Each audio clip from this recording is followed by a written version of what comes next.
So, my first introduction with meditation was thanks to Wim Hof, also known as the Iceman. If you are not familiar with him, he's an extraordinary athlete who broke several world records, such as the longest duration of full body contact with ice, the fastest half marathon run barefoot on ice or snow, and the longest swim under ice while holding his breath.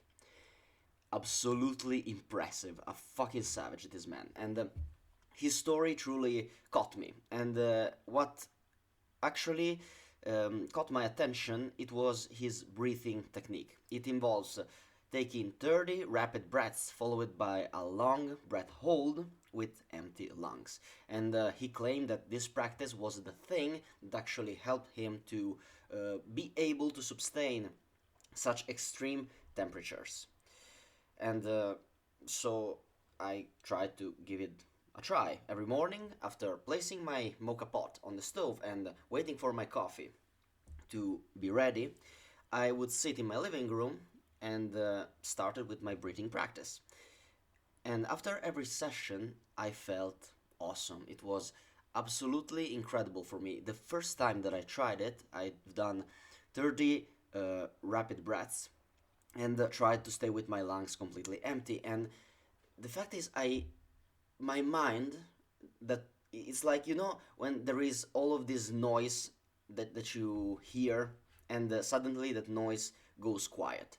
When there are some people who are talking in the background and suddenly there is complete silence. It was like that for me. My mind completely shuts down, and I was completely immersed into the present moment. My alertness increased significantly, and all my thoughts vanished. It was a relief for me, truly a relief for my overacting, overthinking mind. And although it isn't exactly a meditation practice, it was the closest skill that I started. The closest skill, closest thing for me before I started to actually learning to meditation. And what I learned is there are two types of meditation, roughly speaking. There are kind of 100 types, but I'm not a yogi, so I don't have really idea of all the other 100 types of meditation. What I know is there are two categories of it, which are open awareness meditation and focused attention meditation. And in open awareness, you simply sit down and let your thoughts flow freely, and you start observing without judgment. So you see what your mind produces. It's like scrolling the thoughts in your mind. Okay, you scroll, you see, the thoughts that are flowing into yourself. Then you pass over and you see another thing that is passing, and it's really interesting to see what your mind produces. While in focused meditation, you concentrate very deeply on something. Usually, it's your breath, and whenever you notice your mind starts wandering, you come back, you shift your attention to your breath again, to the focal point. There is also another type of meditation where you actually have to focus on an external object, and you try to um, put your viewpoint on this focal object, and without taking your what is called in English, you stare basically at the object for the full period of time. Okay, it's a simple concept, but in practice is not very easy, because meditating is actually a skill. You need to repeat it a lot of times before you get decent at it. And at first it was really difficult for me, because you stay still, you feel your legs go kind of numb. I'm kind of habituated because I was sitting in Seiza, so I was on my knees basically, like a monk, or someone who is maybe in Seiza. Basically, I maybe put an image, or maybe not. You go search on the internet, but staying on my knees like the average Asian man. So you feel your legs going numb after 10 minutes, and you have to confront your worries and preoccupation. And it's kind of uncomfortable in the beginning, because you have all of these thoughts that maybe you don't want to face, and they start to arising from depths of your consciousness, and it's not really good. But I try to remain consistent, and I started meditating in 2021. Now we are in 2025, and it's nearly 4 years of regular practice. I wasn't meditating all day every day, but I've done pretty good over these years, and I can say confidently that meditation has truly transformed my life and the way that I understand things. And that's not an exaggeration. I truly believe that. There are countless benefits to meditation, but you can read it online. I will tell you about my experience and what truly changed for me. And the things that impacted me the most is gaining control over my attention. I usually have done the focused meditation more, so it helped me to gaining control over my attention. And my anxiety levels have significantly decreased because I've learned to shift my focus from future scenarios. So, oh, what will happen? Because anxiety is the emotion that arises when you are anticipating threats in the future. You anticipated something bad that could happen in the future, so you feel fear right now. But if you shift focus from what will maybe happen in the future from what is going on right now, you will not feel that much anxiety anymore. Of course, you will feel it, but it would be much more intense and reduced. And also, I after a few weeks focusing on my breath, I noticed an increased ability to stay present and focused while reading papers, while doing my homeworks, work from university. I was really engaged when I was studying, when I was reading, and in other activity I was doing. Also, when talking with people and socializing, I was able to be much more free. I wasn't overthinking about what I'm going to say, what other people would think about me. I would simply speak in a very flow and uh, free manner. That's the way that I can take it.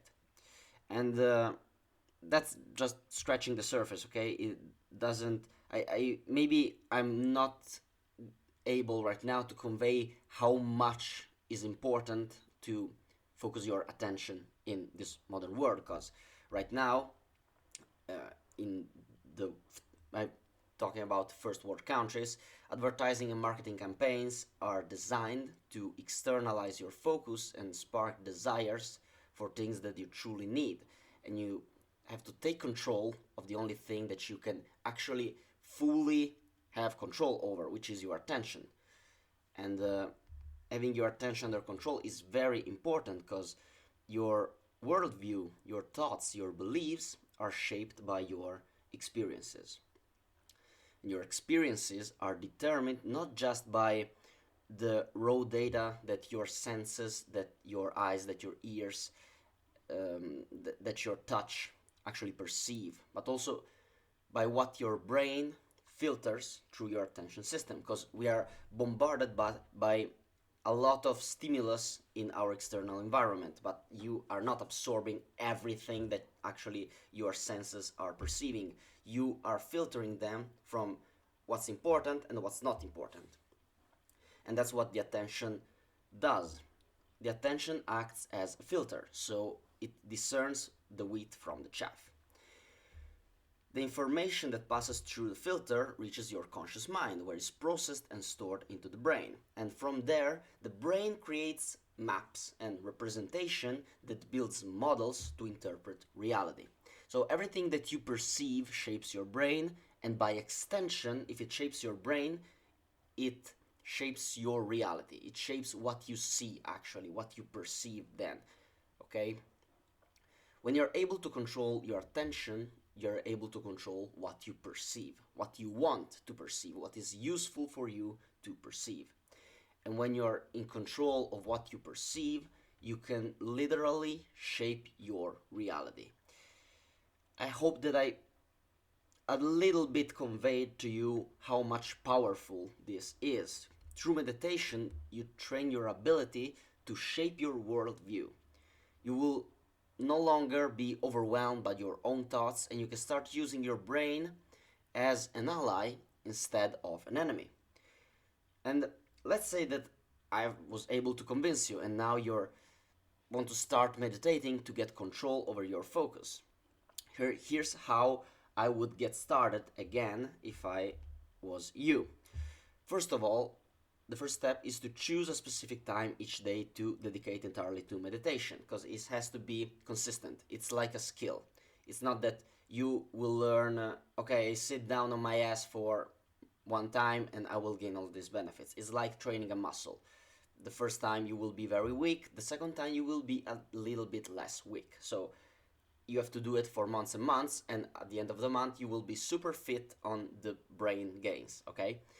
It's like training muscles. You have to do it for a prolonged period of time, and you don't have to stop. This is really important. Once you see the benefits, it's not that, oh yeah, I actually, and now I'm able to focus my attention, I don't have to meditate anymore. It doesn't work like that. It's like muscles. If you don't use it, you lose it, okay? So keep doing meditation even after that you stopped. So choose a specific time each day to dedicate entirely to meditation, and start small. Start with 2 minutes every day. As you improve, you can actually start to increase the duration, just like, weight training. So, how you actually do that? Sit down in a place where no one can disturb you. Set a timer, find a comfortable sitting position, close your eyes, and breathe deeply. While you breathe deeply, start paying attention to the sensation of air flowing in and out of your lungs, and notice how your belly moves, how your torso expands, and also all the strange feelings that you feel in your body, like tightness in your chest as you inhale, for example. And if your mind starts to wander, simply acknowledge it without judgment, because it's perfectly normal. Most people think, oh, well, if I'm not able to be fully focused the entire time of the meditation, this will not working. Actually, not. If you're the benefits come from acknowledging that your focus shifted and take it back to where you want it. It's like using the gym metaphor. If you're going to the gym and you go till failure, you think, oh no, I did it wrong. Actually not. You did it pretty right. You reached failure, so that will trigger all the adaptation in your body. This is with your brain is the same.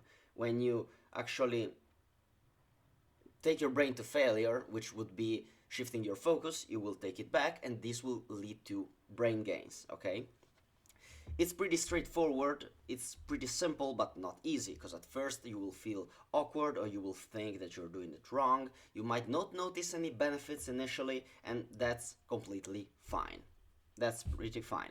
Meditation, as I told you before, is a skill. It's like any other skill, you will probably be bad when you start. But the more you practice, the better you will become. And after a couple of months, you will never come back. You will come under this video, you will comment, thank you Stas for changing my life. Maybe not that radical, but give it a try, absolutely. It changed my mental health like nothing. I believe it was with nutrition, starting better nutrition, and starting to meditate, I believe, are the best improvements in my mental health that I ever had. So, if you watched till here, thank you very much. I appreciate it a lot. Leave a comment, leave a like if you appreciated what you appreciated. If you have any feedback about what can I improve in my videos, please leave it down below. And the video is over. Thank you. Remember to aim upward and keep searching for strength.